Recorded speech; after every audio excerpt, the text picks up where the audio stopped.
Hey guys, Icy Cat here. Today we are going to be talking about the newest attacker for the Hong Kong CTU. Ying's Candela Cluster Charge brings a whole new element to the table for objective clearing, and in this operator profile we're going to break down her loadout, her gadgets, and how to get the most out of using her.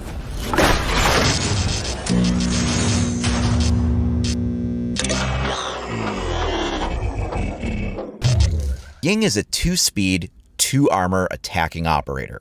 Choice of primaries include the T95 LMG with an 80-round drum-fed magazine. It has highly stable accuracy with low recoil and a fast reload speed.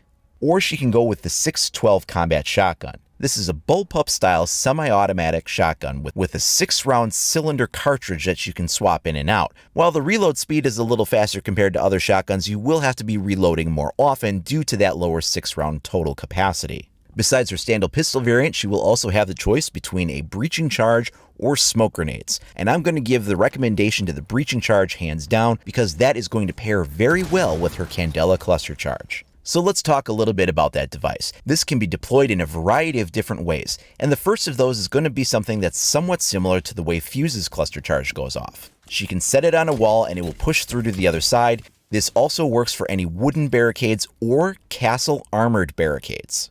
This is a timer-based device, so the longer you hold down the gadget interaction button, the longer you will set the timer for. There are 3 settings on the timer, each one a little bit longer than the one before it. There are 3 lights on the gadget, each will light up once you've reached that next stage of the timer status, and you will also see the reticle on screen reflect that as well. Even at maximum time though, you don't have more than a few seconds before the charge goes off, so be ready as soon as you set this up on a wall or a door to go ahead and move in behind it very quickly. That's why it makes a good recommendation to pair this with a breaching charge.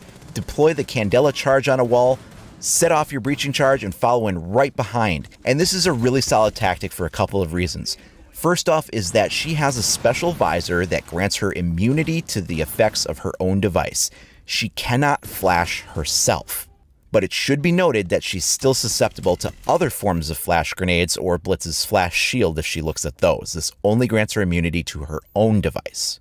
The other reason it's very important to follow in right behind your own cluster charges if possible is that while it does flood a larger area of effect with the flash charges, they also wear off somewhat quickly. They're only going to be effective for a few seconds. So strike fast while you can still take advantage of that time of disorientation.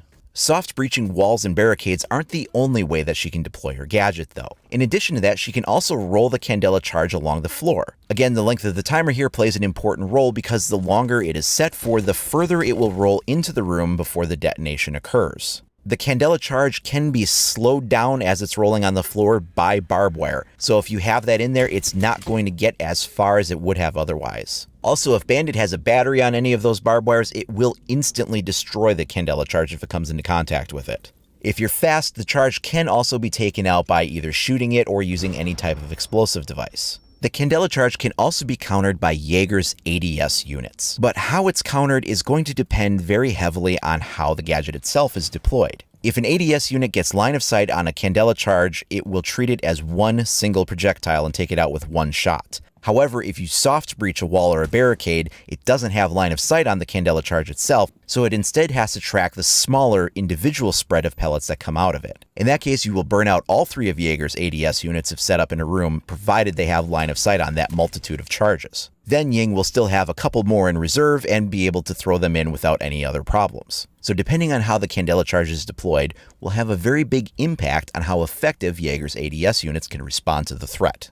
Okay, so far we covered using it as a soft breach on walls or barricades, as well as being able to roll it along the floor or underneath barricades. But she still has a few more options available for how to deploy the device.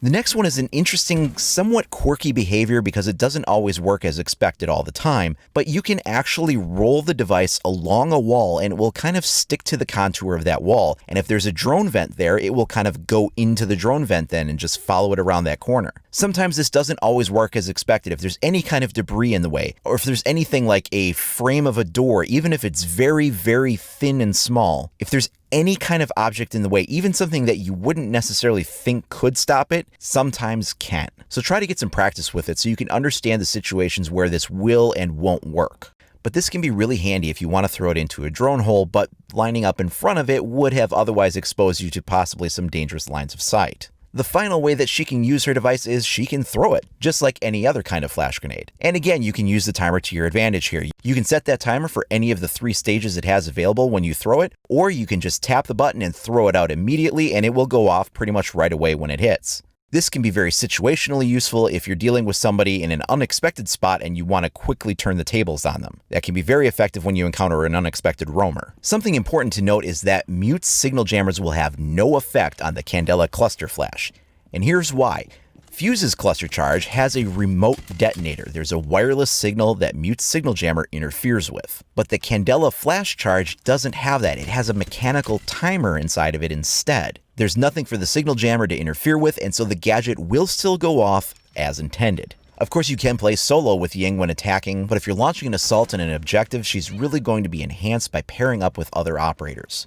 Anybody that can breach a hole in a wall is going to be really effective because once you throw that in there, you're going to want to have line of sight on those now disoriented defenders. But a particularly effective combination comes from running with Fuse. Synchronizing Fuse's cluster charge with Ying's Candela flash charges can make a whole lot of destruction in a room that the defenders will have a hard time dealing with and find themselves completely overwhelmed. If you can time it properly, Ying can essentially blind everyone in the room, and then the second or so later when all the Fuse cluster charges go off, they can't run away because they can't see where they are and where they're going, and you can wind up with a few dead enemy bodies very quickly. Overall, Ying is a very solid operator. With her highly accurate and stable light machine gun, breaching charges, and her Candela flash charge, she can certainly wreak a lot of havoc on a defensive objective location. Tomorrow we'll be taking a look at how to get the most use out of the newest defensive operator, Lesion. So come back and check out that operator profile. If you haven't already, please like and subscribe, and be sure to click the notification icon so you're alerted as soon as I upload new content. Also be sure to follow me over at IcyCat25 on either Facebook or Twitter. Thanks a lot for watching, everybody. We'll see you next time.